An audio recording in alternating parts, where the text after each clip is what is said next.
જય શ્રી કૃષ્ણ મિત્રો, જય સ્વામિનારાયણ, જય માતાજી. કેમ છો બધા? એવું બધા મજામાં જશો.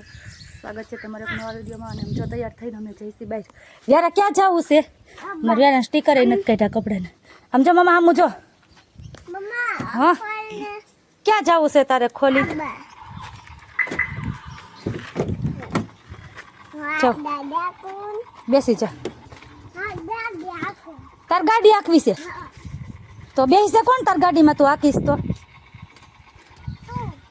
હું તો કઈ નથી બેસવાની. આપણે બાબા જવું છે.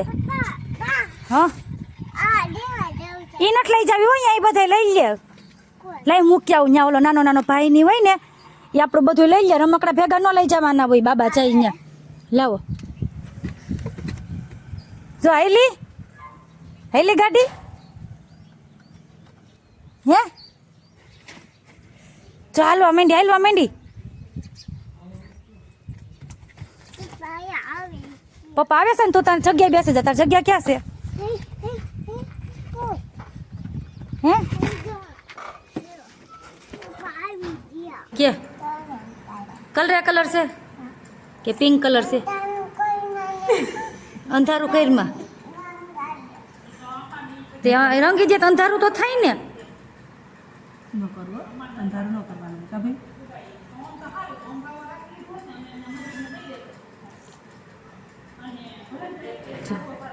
જો કોણ આવ્યું? કોણ આવ્યું? કોણ છે? જય શ્રી કૃષ્ણ. નીચે રાખ. સારું છે કે તો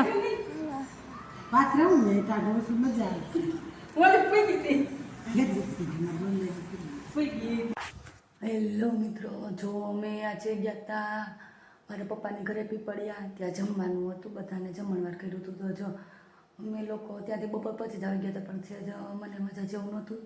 તે થોડીક વાર સૂઈ ગઈ હતી અને ઉઠીને અત્યારે અમારે પ્લાન બન્યો છે ચા ભાખરીનો. તો ચા મેં ઉકળવા મૂકી દીધો છે અને અહીંયા ભાખરીનો લોટ બાંધવાની તૈયારી છે. અને લસણ જો, લસણ તો કંઈ કામનું નથી, શાક તો બનાવ્યું. તરબૂચ કંઈ સારું નીકળ્યું નહીં. જો તરબૂચ એમાં પપ્પાના ઘરેથી લાવ્યા હતા પણ કંઈ નીકળ્યું નથી સારું. આવું નીકળ્યું છે ખરાબ. અને જો આમાં આવી ગયું છે 11 છે ને તો વેફરને એવું આમાં શું હોય છે એટલે આમ જ કંઈક નથી તો ચટણી નીકળી.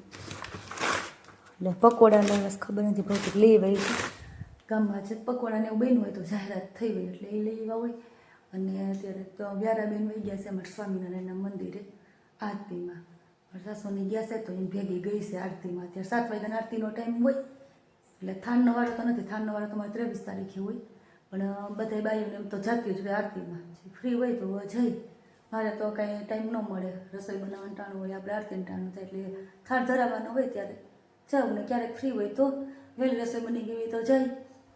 જો આપણે ચા ધીમા ધીમા ગેસે પાકે છે. એમને બધું ભેગું મિક્સ કરીને પાકશે. આપણે લોટ બાંધીને ભાખરીને એવું બનાવીને ત્યાં સુધી. તો ચાલો બધા પહોંચી જાઓ ચા ભાખરી ખાવા.